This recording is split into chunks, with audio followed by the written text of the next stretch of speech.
안녕하세요, 황승민입니다. 법과 정치 탐스런이라는 이름을 가지고 지금 6번째 강에서 지금 만나고 있죠. 자, 그래서 여러분들 지금 내신 대비로 이제 거의 대부분의 학생들이 이제 강의를 듣고 있을 터인데, 이 내신 대비라고 하는 거는요, 여러분들 일단 1차적으로 수능도 그렇게 맞다고 생각하는데, 1차적으로 이제 학교 수업 철저하게 집중을 하시고요. 그리고 이 부족한 부분을 이 탐스런 저 황승민하고 함께 정리해 나가시면 되지 않을까 싶습니다. 그래서 학교 수업 이제 등한시하지 마시고 철저하게 잘 들으시고 철저하게 복습하시는 게 내신 대비, 그다음 나아가서 수능 대비로 할 때 가장 좋은 방법이라고 생각이 듭니다. 아시겠죠? 그래서 여러분들 뭘 하든 간에 최선을 다하고 그다음에 잘 할 수 있도록 최선의 노력을 하시기 바랍니다. 그럼 우리가 저번 시간에, 요번 시간 이제 할 거 하기 전에 저번 시간에 했던 거 자유와 평등이라고 하는 개념을 가지고 했던 거 있죠? 그거를 한번 설명하면서 그다음에 우리가 OX를 가지고 정리 한번 해볼게요. 자, 이제 41번. 이제 우리가 1번에서부터 우리가 OX로 쭉 정리해 나가고 있는데요. 여러분들 요거 하나하나 다 정리 잘 해 놓으시기 바라고요. 그리고 OX 한 거 여러분들 정확하게 맞출 수 있도록 하셔야 됩니다. 그리고 문제를 풀 때 여러분들이 그냥 풀지 말고 맞추려고 문제를 풀어야지 나중에 수능에 가서도 여러분들 다 맞출 수가 있습니다. 아시겠죠? 자꾸 틀리다 보면은 틀리는 게 습관이 들거든요. 무슨 얘기인지 아시겠죠? 자, 그러면 가도록 하겠습니다. 자, 41번이네요. 자, 헌법 1조 대한민국은 민주공화국이다. 이건 무슨 얘기입니까? 이거는 군주제를 부정하면서 국민 주권을 강조한다라는 얘기고, 라는 것은 생활 양식으로서의 민주주의다? 아니죠. 이거는 뭡니까? 정치 형태를 얘기합니다. 정치 형태. 생활 양식이라고 하는 건 이 다수결의 원칙이라든가 그 다음에 뭐 관용 뭐 이런 것들, 뭐 비판, 뭐 타협 뭐 이런 것들이겠죠. 그래서 요 41번은 X. 그 다음에 42번. 국가에 의한 자유, 이거는 by the state. 이거는 사회권을 중요하게 생각하는 것이죠. 사회권.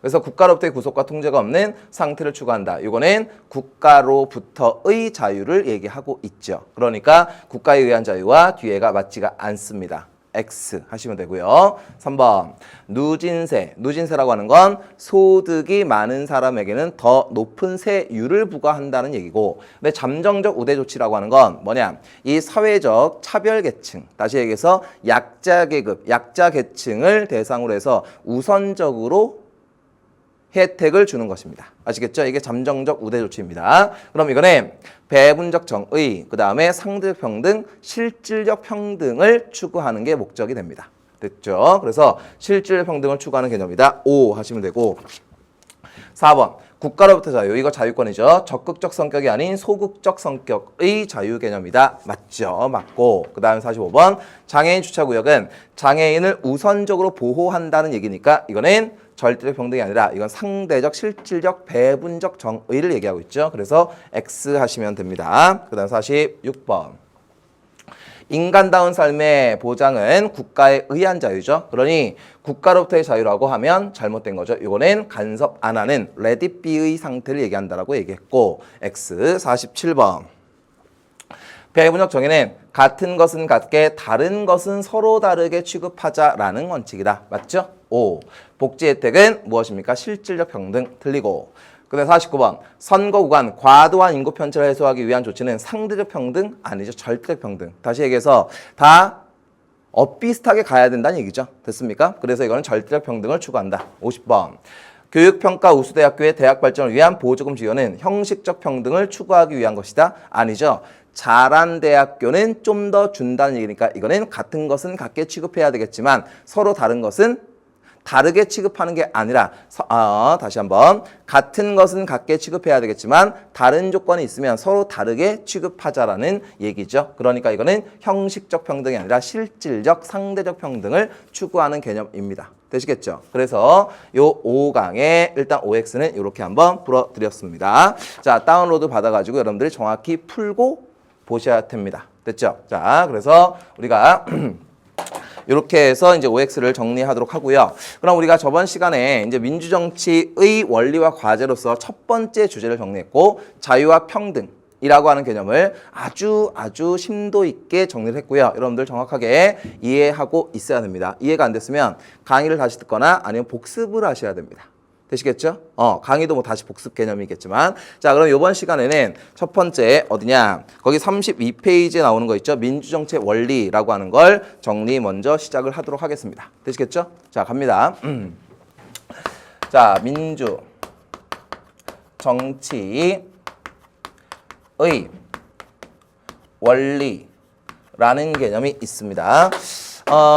여러분들 이 민주정치의 원리라고 하는 건 거기에 써져 있듯이 국민주권의 원리라는 게 있고요. 그 다음 또 뭐가 있습니까? 대의제의 원리라는 게 있고 입헌주의라는 게 있고 그 다음에 지방자치의 원리라는 게 있고 권력분립의 원리라는 게 5가지가 있습니다. 되시겠죠? 한번 간단하게 써보기는 해볼게요. 자, 첫 번째 국민주권의 원리라는 게 있습니다. 자, 보세요. 여기서 이 민주정치라는 말이 있는데 민주, 자 뜻이 뭐겠습니까? 백성민, 국민민, 백성이 주인이다라는 것을 바탕으로 한 정치입니다. 그러면 당연히 국민이 주인으로서의 권한을 가지고 있다, 국민주권의 원리하고 통한다라는 얘기입니다. 됐죠? 그러면 이 국민주권이라고 하는 거는 자 기본적으로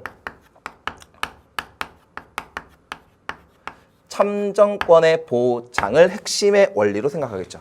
참정권의 보장입니다. 참정권. 참정권이라고 하는 건 선거권이라든가 국민투표권, 그 다음에 공무단임권으로서의 피선거권, 공직시민권이라는 게 있거든요. 이거는 나중에 우리가 기본권 파트에서 디테일하게 설명이 들어갑니다. 자, 그러면 이 국민주권의 원리라고 하는 거는 자 정치에 참여하는 권리를 얘기한다. 정치에 참여합니다. 정치에. 그러면 이 정치에 참여한다라는 얘기는 여러 가지 형태가 되겠지만 자 이거는 일단 언론의 자유, 출판의 자유, 그 다음에 뭐 결사의 자유 이런 것들이 있습니다. 언론, 출판, 결사, 집회 뭐 이런 것들이 있어요. 그래서 이런 것들을 철저하게 보장을 해줘야만 참정권이 보장이 된다. 이런 것들이 국민주권의 원리라고 생각하시면 됩니다. 됐죠? 그리고 여러 가지 이 정당 같은 경우에 자 뭐가 있겠습니까? 새누리당이 있고요. 그다음에 새정치민주연합이라고 하는 정당이 있습니다. 여러 가지 정당들이 있어요. 그러면 우리의 대표적인 정당 2가지를 얘기한 거고요. 우리나라는 철저하게 복수 정당을 인정을 하고 있기 때문에 어떤 우리의 국민의 의사, 국민의 의견이 반영이 잘 되겠죠. 됐습니까? 이런 것들이 국민주권의 원리다라고 생각하시면 되고요. 그런데 이 국민주권의 원리와 함께 자, 또 뭐가 존재하느냐? 이런 게 있어요. 대의제의 원리라는 게 있어요. 대의제. 이거 뭡니까? 대신 의견을 반영한다라는 얘기겠죠. 그러면 이 대의제라고 하는 거는 자, 이거는 의회민주주의 또는 간접민주주의와 통하는 개념이죠. 됐습니까? 그러면 이 대의제라고 하는 거는 직접민주주의가 아닌 거죠. 그런데 이 대의제는 분명히 국민주권의 원리를 바탕으로 하거든요.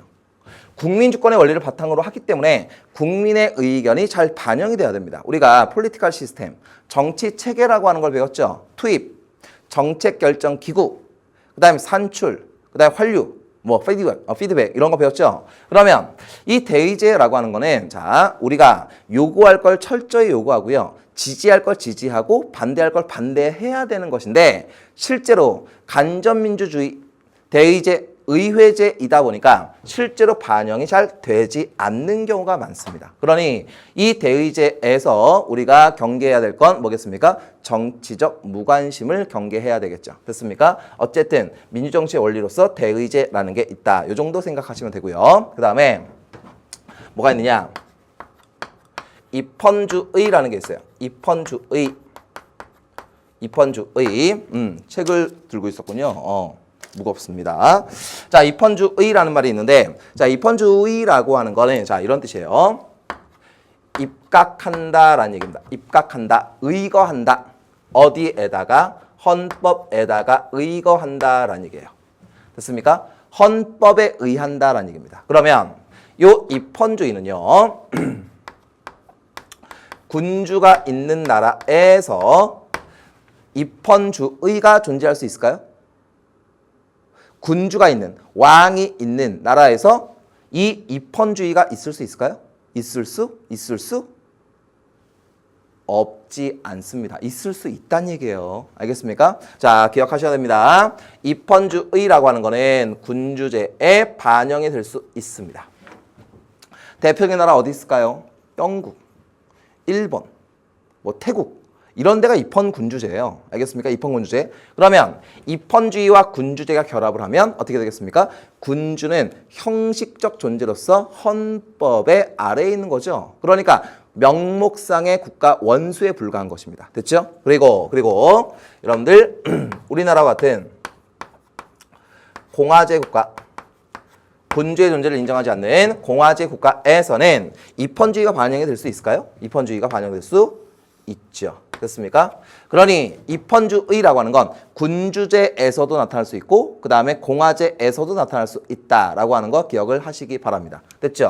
그런데 주의할 거, 요 입헌주의라고 하는 거는 여러분들 궁극적 목적이 헌법을 존재시키자라고 하는 게 궁극적 목적이 아닙니다. 법치주의 개념하고 통하는 거예요, 이건. 법치주의는 법이라는 걸 존재하는 게 목적입니까? 아닌 거죠. 법이라고 하는 수단과 방법을 통하여 궁극적으로 우리의 자유와 권리와 같은 기본권을 보장한다. 다시 얘기해서 입헌주의의 궁극적 목적은 국민의 자유와 권리, 기본권을 철저하게 처절할 정도로 보장을 하는 게 입헌주의의 궁극적 목적이다. 됐습니까? 요거예요. 그러면 요 입헌주의에서는 자 외견적 입헌주의라는 게 있거든요. 외견적 입헌주의. 또 뭐가 있느냐? 실질적 입헌주의라는 게 있어요. 여러분들이 뜻을 해석할 수 있습니다. 여러분들이 쓸 줄 아는 외자 뭐 있습니까? 외. 바깥 외. 여러분들이 쓸 줄 아는 견자 뭐가 있겠습니까? 개견자 말고.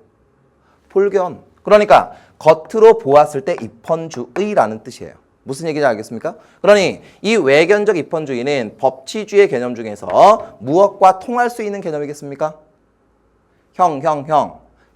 형식적 법치주의와 통하는 거. 그래서 형식적 입헌주의라고 해도 돼요.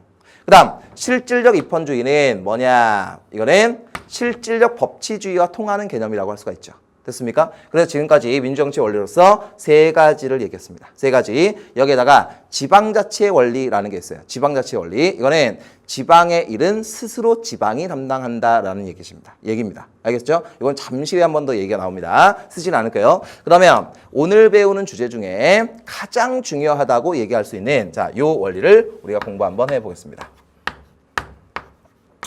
권력분립론에 대해서 설명합니다. 이거는 수능에서도 중요하고요. 수능에서도 중요하고 당연히. 그리고 현실 정치에서는 이 권력분립이라고 하는 거 굉장히 중요합니다. 여러분 권력분립이라고 하는 건 입헌주의, 법치주의와 똑같이 국민의 기본권을 보장하는 게 목적인 겁니다. 권력 자체를 나누어서 존재시킨다라는 게 궁극적 목적이 아닙니다. 권력 분립을 통해서 국민의 기본권을 보장함에 목적을 둔다. 이게 입헌주의, 권력 분립의 목적이에요. 자, 그러면 이 권력 분립은 이렇게 나눌 수가 있습니다. 자, 몇 권으로 나누느냐라는 것에 따라서 몇 개의 권력으로 나눌 것이냐라는 거에 따라서 이권 분립을 주장하는 사람이 있고, 그 다음에 세 개의 권력으로 나누자라고 주장하는 사람도 있다는 얘기입니다. 삼권 분립 당연히 암기하고 계셔야 됩니다. 자, 그러면 여기서요. 요 이권 분립으로 주장하는 학자는 누구냐? 우리가 배웠었던 존 로크 할아버지. 로크. 그 다음에 삼권 분립을 주장하는 사람은 몽테스큐 또는 몽테스키 외. 어떻게 불러도 상관없죠. 그러면 이권 분립을 주장하는 사람과 그 다음 삼권 분립. 그럼 이권 분립은 로크에 의해서 뭐냐? 입법권과 집행권으로 분립되기를 주장하는 것이죠. 됐습니까? 그리고 입법권과 집행권, 그리고 요 삼권 분립은 입법권, 행정권, 그리고 사법권. 당연히 둘 다 사법부는 독립이 되는 거예요. 당연한 거예요. 그런데 요 이권 분립, 상권 분립인데 요거는요. 결국에 영국의 정부 형태로 들어가는 것이고 영국. 그다음 요 3권 분립은 어디로 들어갑니까? 이거는 미국의 정부 형태로 들어간다. 이런 것까지 기억해 두시면 됩니다. 그래서 이권 분립은 입법권에 의해서 집행권을 우위에 서야 되는 거죠. 그래서 입법권을 우위에 둔다. 이런 것들 기억하시면 되고 그 다음에 이 권력 분립을 수평적으로 볼 것이냐 그 다음에 수직적으로 볼 것이냐에 따라서 권력 분립을 구별하기도 합니다. 됐습니까? 그래서 수평적 권력 분립과 수직적 권력 분립. 자, 수평이라는 건 뭐겠습니까? 똑같다라는 얘기입니다. 똑같아요. 수직이라고 하는 건 위아래라는 얘기예요. 그러면 수직적 권력 분립과 수평적 권력 분립 중에 여러분들이 느낌으로 한번 생각해 보세요. 중앙정부가 있죠. 우리나라 중앙정부. 그 다음 지방정부가 있어요. 그럼 지방정부와 중앙정부는 권력이 분립되어 있거든요. 분립의 뜻은 아시겠죠? 쓸 줄 아는 분자 뭐 있습니까? 나눌 분, 립자는 설립, 세울립. 그러니까 나누어서 존재한다는 얘기예요. 그러면 중앙정부와 지방정부 간의 권력 분립은 수직이겠습니까? 평이겠습니까? 수직인 거죠. 됐습니까? 수직. 그리고 수평적 권력 분립은 입법부, 사법부, 행정부의 권한을 나누어 존재시킨다라는 게 이 수평적 권력 분립이에요. 됐습니까? 이 중에서 포인트는 수평적 권력 분립이 포인트입니다. 됐죠? 여러분들 수직적 권력 분립은 중앙정부와 지방정부인데 뭐 생각하면 되느냐? 중앙정부가 자신의 권한을 지방정부에 띄워줬다라는 개념으로 생각하시면 돼요. 알겠습니까? 좀 디테일하게 들어가면 이 수직적 권력 분립의 대표적인 게 직업공무원 제도라는 거 있는데 여기서 뭐 크게 상관은 없으니 여러분들 수직적 권력 분립은 지방자치에서 의미가 있다라고 하는 거 생각하시면 됩니다. 됐죠? 자, 그럼 여기까지 했어요. 자, 그러면 이제 선생님이 그림 하나 그릴 텐데요. 봐. 입법부가 있어요. 입법부. 오늘 배우는 거를 만약에 여러분들이 이해하죠? 그럼 나중에 통치기구 입법부, 행정부, 사법부에 가서 완전 편하게 정리할 수가 있어요. 자, 입법부, 그리고 행정부가 있고요. 행정부. 그 다음 사법부가 있습니다. 사법부. 그래서 입법, 행정, 사법 요 세 가지의 권력 분립을 설명합니다. 자, 그럼 봅니다. 여러분들 입법부가 행정부를 그리고 행정부가 사법부를 그 다음 사법부가 입법부를 반대로 행정부가 입법부를 입법부가 사법부를 그 다음에 사법부가 행정부를 견제하는 게 있습니다. 견제하는 게 있어요. 자, 그럼 선생님이 몇 개를 한번 써볼게요. 자, 쉬운 거 먼저. 입법부가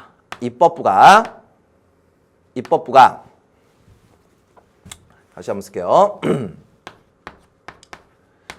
입법부가 입법 활동을 합니다.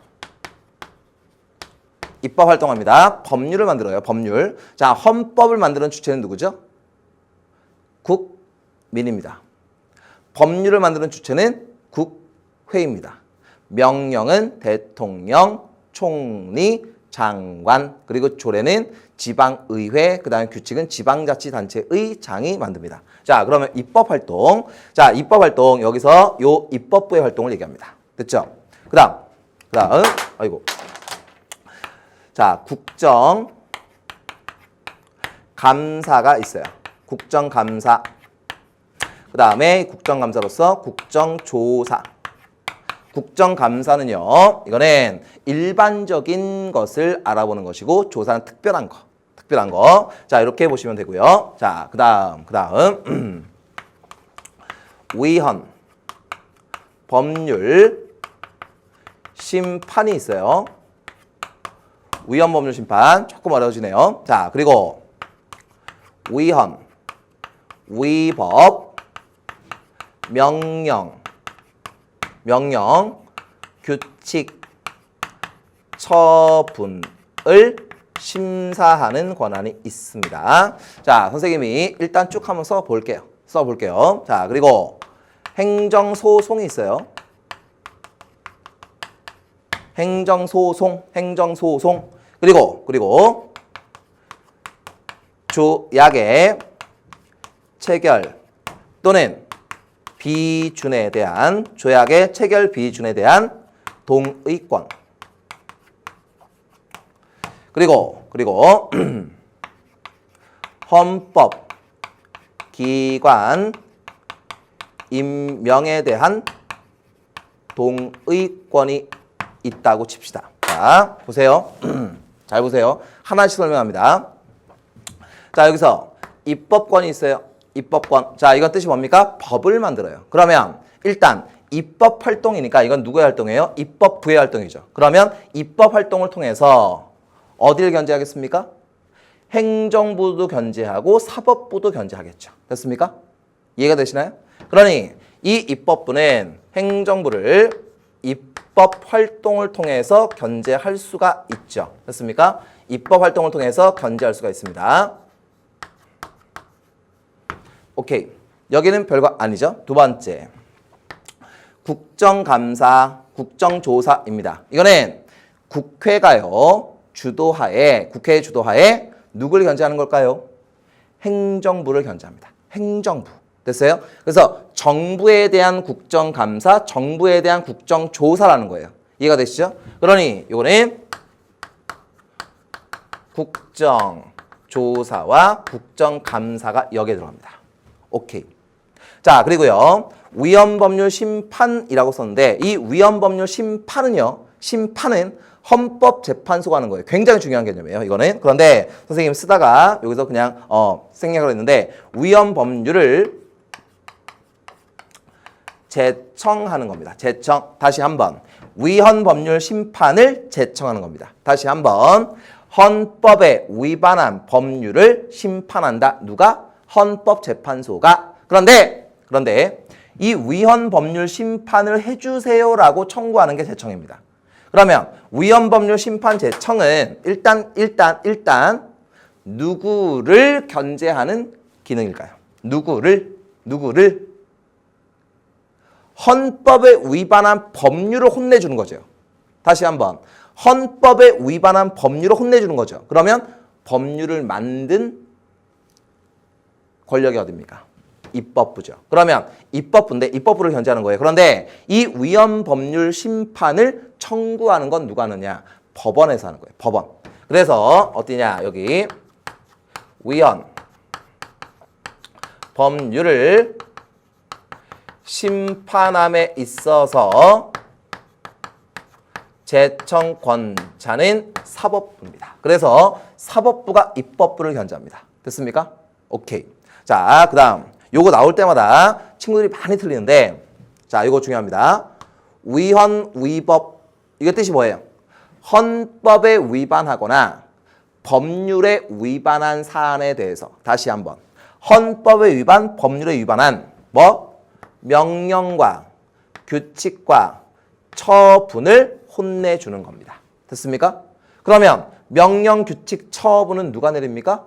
행정부가 내리거든요. 그러면 행정부가 내린 것을 가지고 헌법 법률의 위헌성, 위법성을 따지는 거예요. 이해가 되시나요? 그러면 이거는요. 일단 행정부를 하는 것인데 여기서 이거는 누가 심사권을 갖고 있느냐? 사법부가 심사권 가지고 있습니다. 그러니 사법부가 행정부를 견제하는 거죠. 위헌, 위법, 명령, 규칙, 처분에 대한 심사권.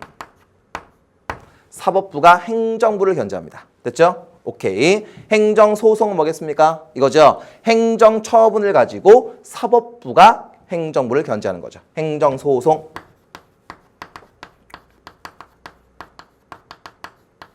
그다음 조약 체결 비준에 대한 동의권. 조약 체결과 비준은요. 대통령의 권한이거든요. 그러면 이 대통령의 권한을 동의한다. 누가 동의하느냐? 입법부가 동의합니다. 그래서 동의권 이렇게 쓸게요.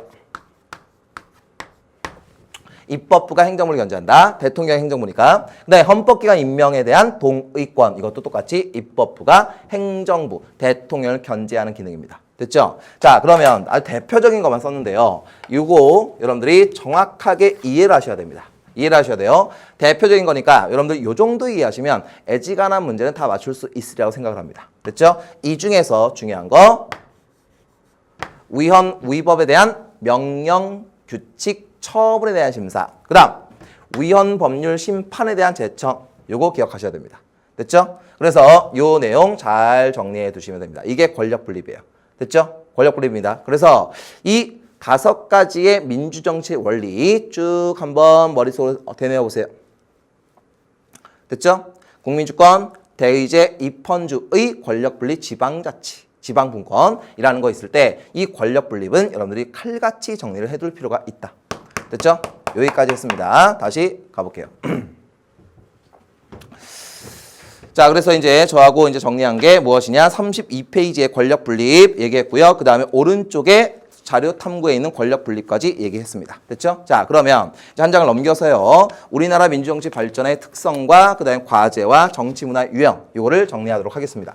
자, 그런데 이게 우리나라의 정치의 특성 할 때 거기에 이제 오른쪽에 보면은 개헌의 역사가 나와 있거든요. 개헌의 역사, 우리나라의 그 헌법 개정의 역사가 나와 있는데, 자, 그거는요 우리가 다다음 강에서 우리나라의 정부 형태를 공부할 때 또 나오거든요. 그래서 여기서는 간단하게만 정리하도록 하겠습니다. 자, 우리나라의 정치 역사의 특징을 잠깐 보겠습니다. 우리나라의 정치의 특징입니다. 첫 번째, 자, 우리나라는 흔히들 뭐라고 얘기하느냐?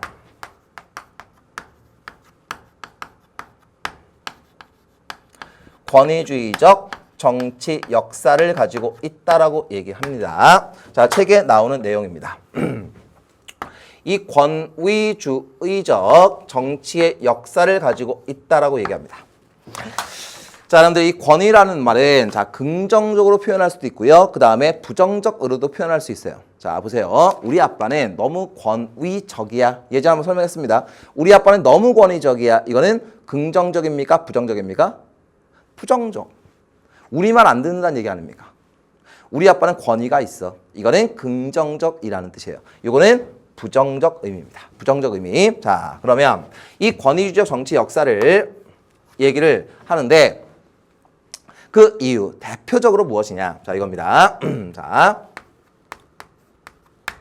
군사 쿠데타를 통한 정권 창출이 있었다는 것 때문입니다. 군사 쿠데타, 정변을 통해서. 그 다음에 두 번째 뭐가 있느냐?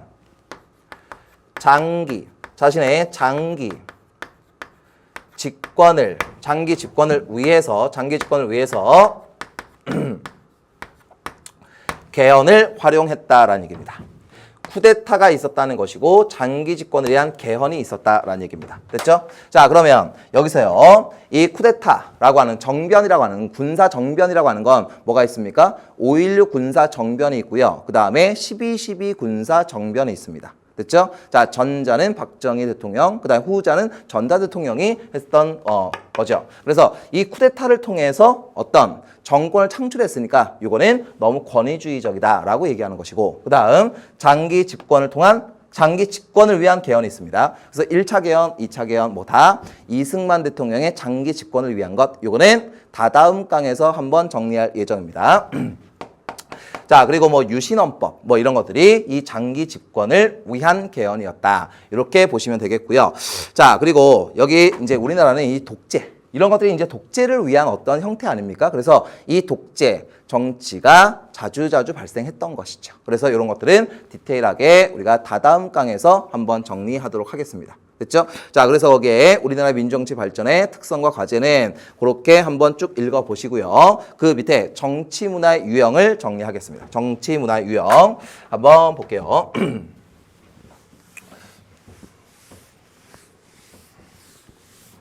자, 이 정치문화의 유형은 자, 뭐가 있느냐? 거기에 나와 있듯이 개인의 정치적 정향에 따른 분류와 그 다음에 이질감, 동질감에 따른 분류. 이렇게 두 가지 분류 방식이 있거든요. 자, 첫 번째. 향리형 정치 문화가 있어요. 향리형 정치 문화. 그 다음에 또 뭐가 있느냐? 신민형 정치 문화가 있어요. 신민형 정치 문화. 그 다음. 그리고 참여형 정치 문화라는 게 있어요. 참여형 정치 문화. 자, 선생님 한번 보세요. 자, 그러면 여러분들은 자, 뭘 보느냐? 여기서 향리형, 신민형, 참여형에서 향리라고 하는 건 이거는 전통사회에서 이루어지는 형태이다. 여러분들 정치적 정향이 무슨 뜻이냐면 정향이라는 말의 뜻은 정할 정자에 향할 향자거든요. 그러니까 뭐냐? 나의 방향성이란 뜻이에요. 그러면 이 향리형 정치 문화는 어떤 정향성을 띠고 있느냐? 이거는 아주 소극적 그리고 관심이 없는 방향성이다 라고 생각하시면 돼요. 알겠습니까? 아무 관심이 없다. 그리고 신민형 정치 문화는 자, 이거 신하신자거든요. 그러면 이 신민형 정치 문화는 어디서 이루어지는 것이냐면 이거는 권위주의 사회에서 이루어지는 형태. 됐죠? 독재국가의 형태. 그리고 참여형 정치 문화는 자, 이거는 뭐냐? 이거는 현대 민주국가에서 나타나는 형태이다 라고 생각을 하시면 되겠습니다. 됐죠? 자, 그러면은요, 여기서 요 참여다, 그 다음에 신민이다, 그 다음에 향리다 라고 하는 것은 자, 지금 현재 우리나라에서는 향리형 정치 문화를 가지고 있는 사람이 있을까요? 지금 현재? 있습니다. 신민형 정치 문화를 가지고 있는 사람이 있을까요? 있습니다. 참여형 정치 문화를 가지고 있는 사람이 있을까요? 있습니다. 그러면 자, 우리가 이 참여형 정치 문화를 가지고 있다 어느 나라가 그러면 뭡니까? 향리형, 신민형에 비해서 참여형의 정치 문화를 가지고 있는 사람들의 비율이 크다는 얘기입니다. 됐죠? 그리고 신민형 정치 문화가 활발하다라고 하면 신민형 정치 문화를 가지고 있는 사람의 비율이 크다라는 얘기예요. 무슨 얘기인지 아시겠죠? 자, 이렇게 되는데 자, 오른쪽 페이지에 정치 문화의 유형을 확인하시면 됩니다. 자, 그러면 여기서 자, 정치 체계라는 게 있어요. 정치 체계. 자, 그러면 이 정치 체계 또는 정치 공동체라고 생각해도 돼요. 알겠습니까? 정치 공동체.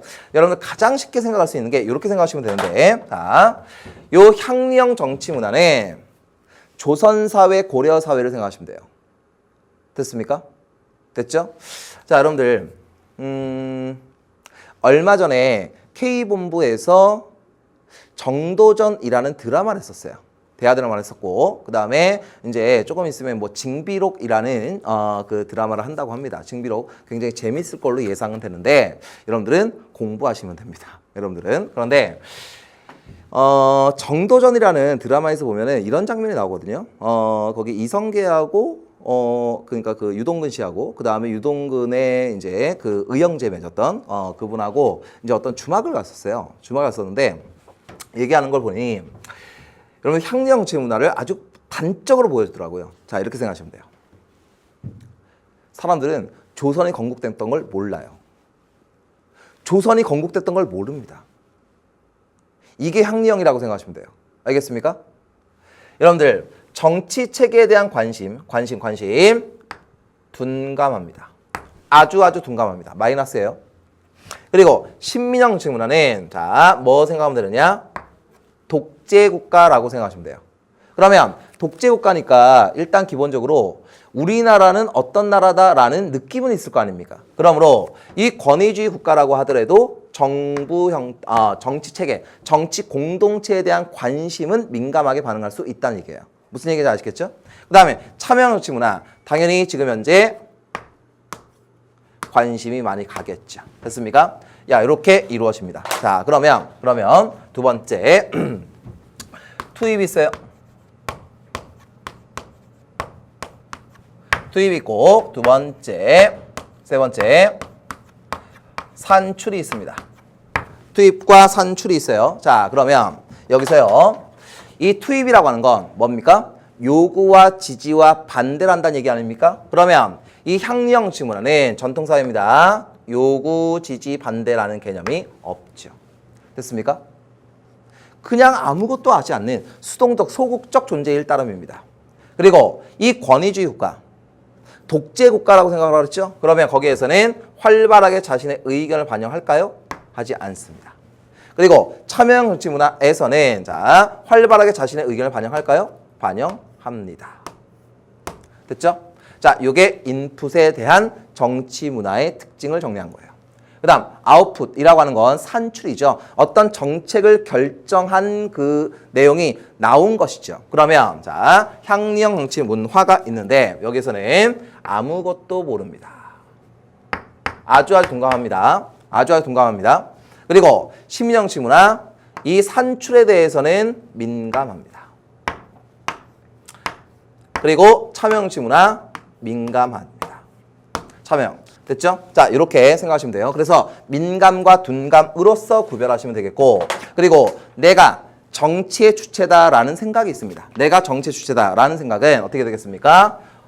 둔감, 민감 이렇게 되겠죠. 됐습니까? 둔감, 민감. 그래서 빼기, 더하기 이렇게 생각하시면 되겠습니다. 자, 그러면 여기서요.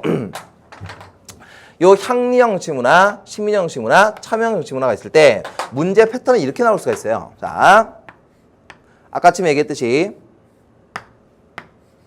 이렇게 딱 한 다음에 자, 향리형, 그 다음에 심리형, 그 다음 참여형 정치 문화가 존재한다. 그런데 비율은 향리형은 요따만큼, 심리형은 요따만큼, 그 다음에 나머지가 참여형 정치 문화다.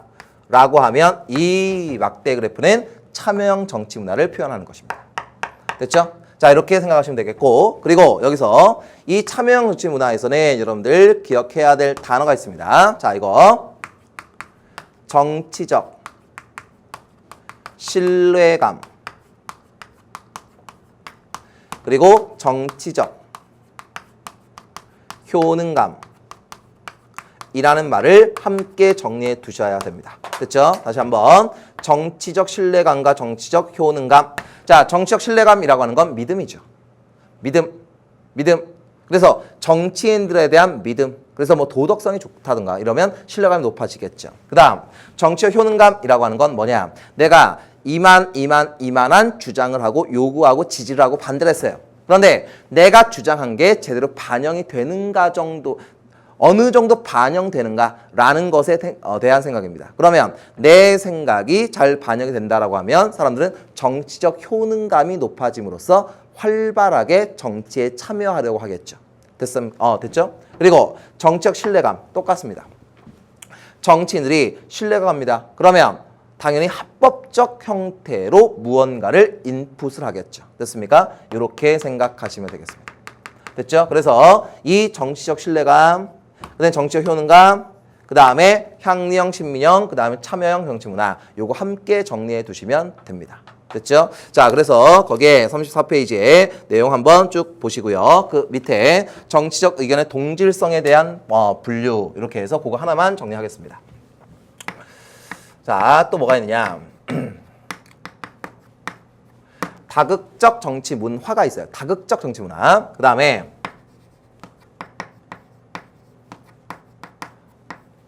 합의적 정치 문화가 있습니다. 합의적 정치 문화. 자, 보시면은요.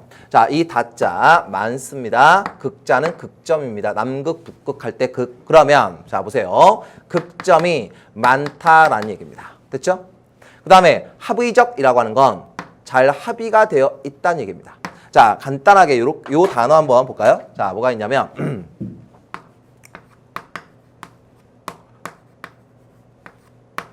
다극화라는 말이 있어요. 다극화. 그 다음에 또 뭐가 있습니까? 양극화라는 말이 있죠. 다극화라고 하는 건 여기로 다 흩어져 있다는 얘기예요. 그 다음 양극화라고 하는 건 여기와 여기로 요 양쪽으로 흩어져 있다는 얘기예요. 양쪽으로. 다와 양의 뜻은 아시겠죠? 그러면 요 다극적 정치 문화라고 하는 건 사람들은 한쪽으로 몰려있지 않고 다 뿔뿔이 흩어져 있다는 얘기죠. 뿔뿔이 흩어져 있습니다. 됐습니까? 그러면 이거는 혼란스럽다라는 걸 얘기한다. 이렇게 생각하시면 되고요. 그 다음 또 뭐가 있습니까? 이 합의적 정치 문화라고 하는 거는 자 이거는 사회 통합이 잘 이루어져 있다라고 생각하시면 됩니다. 자, 쉽게 생각하시면 되겠습니다. 그래서 여러분들 정치 문화는 이러한 형태를 가지고 있다. 이렇게 보시면 되겠습니다. 그래서 정치 문화의 분류 방식 2개 설명했고요. 그 다음에 우리나라의 정치의 역사 간단하게 정리했고 그 다음에 앞에서 민주정치의 원리로서 가장 중요한 포인트 권력 분립을 디테일하게 좀 설명을 해드렸습니다. 되시겠죠? 이렇게까지 하고 그리고 문제를 풀고 마무리 도표 정리해 드리겠습니다. 한번 가볼게요.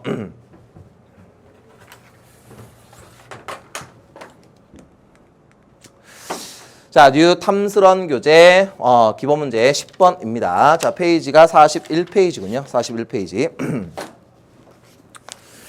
자, 가와 다는 민주정치의 원리를 나타낸 것이다. 이에 대한 설명으로 옳지 않은 것은 이라는 건데 가번 국민의 선출한 대표들로 하여금 정치를 담당토록 한다. 이거는 대의제, 간접민주주의 선거. 맞죠? 간접민주주의, 대의제. 나번 국민에게 기속된다. 이거는 국민주권의 원리를 얘기하겠죠. 국민주권의 원리. 그 다음에 다번 국가 권력을 몇 개로 분리하여 서로 독립된 기관이 맡도록 한다. 권력 분립을 얘기합니다. 됐죠? 다시 한번 대의제 그리고 국민주권 그 다음에 권력 분립을 얘기하고 있습니다. 1번 자 국민주권은 아니죠. 대의제죠. 대의제는 국민의 의사를 왜곡한다는 비판을 받기도 한다. 그래서 여기서 앞에서 배웠던 거 한번 또 써먹어야 되겠죠. 자, 직접민주주의의 형태. 여러분들, 간접민주주의는 여기 나와 있듯이 국민의 의사가 왜곡될 가능성이 굉장히 크거든요. 그러다 보니까 호남민주주의 형태로서 직접민주주의 요소를 활용하고 있죠. 그래서 직접민주주의 요소 당연히 여러분들 암기하고 있어야 됩니다. 됐죠? 자, 뭐가 있습니까? 투표제도가 있고요. 발안제도가 있고요. 그 다음에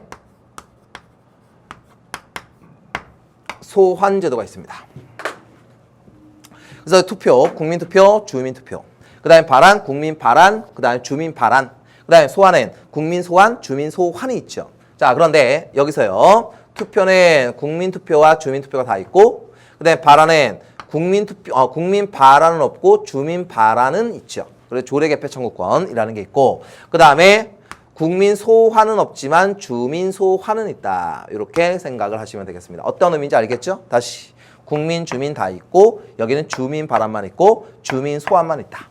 자, 이게 직접 민주주의 형태다. 이렇게 생각하시면 되겠습니다. 됐고 다시 자, 2번 나는 저항권의 정당성을 주장할 수 있는 근거가 된다. 저항권이라고 하는 건 불법적. 그 다음에 여러 가지 국민의 의견이 계속적으로 묵살되고 해도 너무할 때 최후의 수단으로서 저항권이라는 게 인정이 될 수 있는데 자 저항권의 정당성을 주장할 수 있는 거는 국민주권이 되겠죠. 자 보시면 되고 3번 나는 가로부터 파생된 민주정치 원리 아니죠. 뭡니까? 가는 나로부터의 파생된 민주정치의 원리인 거죠. 됐습니까? 그래서 대의제는 아까 처음에 얘기했듯이 국민주권을 기반으로 하여 나온 거죠. 그래서 답은 3번, 4번. 다는 국민의 자유와 권리 보장을 목적으로 한다. 맞고 5번 다의 실현 방안에는 수평적 권력 분립과 수직적 권력 분립이 있다. 맞습니다. 그래서 10번은 3번을 답을 하시면 되겠고요. 자, 가에서 다는 우리나라 민주정치 발전 과정에 발생한 사건들이다. 물음에 답하시오라는 문제인데 자, 요거는 문제 통해서 간단하게 볼게요. 요 내용은 다음 강에서 좀 자세하게 설명한다고 했습니다. 자, 4.19 혁명, 유신반대, 그 다음에 6월 민주화 항쟁이 있습니다. 요거는 60년, 그리고 요거는요 70년대 쭉, 그 다음에 요거는 87년입니다. 87년. 자, 가해 결과 보통선거. 우리나라는요, 이 해방 후에 보통선거 확립을 위해서요, 갈등이 있어 본 역사가 없어요. 우리나라는 정부 수립과 동시에 보통선거 확립이 됐습니다. 맞죠? 그래서 기억은 상관이 없고요. 니은 나는 직접민주주의의 도입을 요구한 거였다. 나아가 유신반대죠. 이거는 뭐냐? 장기집권. 박정희 대통령의 장기집권을 막자라는 것이고 틀리고 디귿 나는 대통령의 직선, 6월 항쟁 쉬운 겁니다. 그 다음에 위 사건들은 가나다의 순서로 전개되었다. 맞죠? 그래서 디귿과 리을 가시면 되겠고 그리고 자, 다음은 7차 개정헌법의 일부 조항이다. 이 헌법 개정에 대해 옳게 진술한 학생만을 보기에서 골라보세요. 라는 문제입니다. 대통령은 통일주체 국민회의에서 토론 없이 무기징역 투표로 선거한다. 뭐 이상하죠, 그렇죠? 간접 선거입니다. 통일주체 국민회의는 국회의원 정수의 3분의 1에 해당하는 수의 국회의원을 선거한다. 국회의원의 후보자는 대통령이 일괄 추천하며 후보자 전체에 대한 찬반을 투표에 붙여 재적 대의원 과반 출석과 출석 대의원 과반수의 찬성을 당선을 결정한다. 통일주체 국민회의는 국회가 발의 의결한 헌법 개정을 최종적으로 의결 확정한다. 국민이 헌법을 개정해야 되는데 통일주체 국민회의가 한다는 이거죠.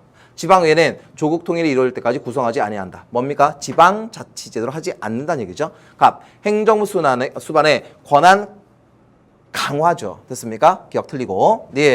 을, 풀뿌리 민주주의 발전을 가로막은 개헌이군요. 그쵸? 풀뿌리 민주주의는 지방자치. 그쵸? 지방자치도. 그래서 을은 맞고, 그 다음에 병. 주권이 국민에게 있다는 원리를 훼손한 개헌이군요. 여기서 훼손했죠? 그래 맞고. 정, 국가 권력 상호 간의 견제 역할을 초래한 개헌이군요. 맞죠? 그래서 읽어보시면 요 내용을 쉽게 맞출 수 있습니다. 뭐 내용이 어렵거나 그렇진 않죠. 자, 교사의 질문에 대해 옳게 답변한 학생입니다. 구성원들이 정치 공동체에 대한 명확한 인식을 갖고 있지 않으면 향리형, 갖고 있습니다. 투입과 산출에 모두 적극적이냐? 여기는 참여형, 여기는 친민형. 그래서 향, 신, 참 이렇게 보시면 됩니다. 참여, 향리형, 신민형, 참여형 이렇게 됩니다. 갑, 나의 비중이 높은 사회, 신민형, 권위주의 체제. 맞고요. 을, 정치 체제에 대한 신뢰가 높을수록 다가 차지하는 비중, 참여형 정치 문화가 많겠죠. 맞고. 병, 나가 지배적인 사회보다 다가 지배적인 사회의 통치자의 재량권이 큽니다. 재량권이라고 하는 건 내가 하고 싶은 대로 한다는 얘기죠. 됐습니까? 재량권을 많이 부여하면 이거는 독재의 가능성이 큽니다. 됐죠? 그러면 참여형 정치 문화에서는 국민들이 원하는 게 굉장히 다양하거든요. 막 요구하거든요. 그러면 통치자의 재량권이 점점 약해지겠죠. 병은 틀리고. 그 다음에 정, 다 중심으로 나가 혼합된 사회에 비해 가 중심으로 나가 혼합된 사회에서 환류가 활발하다. 환류라고 하는 건 뭐냐? 피드백. 뭡니까? 투입과 산출을 한번 생각해 보는 거죠. 그러면 환류가 활발하려면 뭐가 있어야 됩니까? 참여가 있어야 되죠. 그러니까 당연히 환류 자격은 이 참여형 정치 문화가 있어야만 가능한 것이죠. 됐습니까? 그래서 정은 틀리다. 답은 갑과 을 하시면 되겠습니다. 됐죠? 자, 이번 시간에 이제 정리하는 것입니다. 정리. 자, 보시면 자유와 평등은 우리가 저번 강에서 얘기했었던 민주주의의 기본 이념이고요. 그리고 그걸 뒷받침하는 민주 정치의 기본 원리들이죠. 주권, 대의제, 입헌주의, 권력분립, 지방자치 이런 것들 한번 보시면 되고요. 그리고 정치적 정향에 따라서 구별하는 것과 그 다음에 정치적 의견의 같음과 다름에 따라서 구별하는 정치 문화가 있죠. 그 중에서 이 향리, 신민, 참여형 정치 문화를 여러분들이 잘 구별해 놓으시기 바랍니다. 됐죠? 정치 주체로서 또는 뭐 정치 공동체에 대한 생각 이런 것들 보시면 되겠습니다. 됐습니다. 자, 됐고 그럼 이제 선생님하고 이제 제가 이제 정리해야 되는 그러한 부분은 무엇이냐면 여러 가지 것들이 있는데 그 중에서 이런 것들 했고 우리가 다음 시간에는 우리가 뭘 정리하느냐 정부 형태에 대해서 우리가 정리하는 시간입니다. 아시겠죠? 조금 부담스러우니까 여러분들이 마음 단단히 먹고 열심히 해야겠다라는 생각으로 찾아오시기 바랍니다. 수고하셨습니다.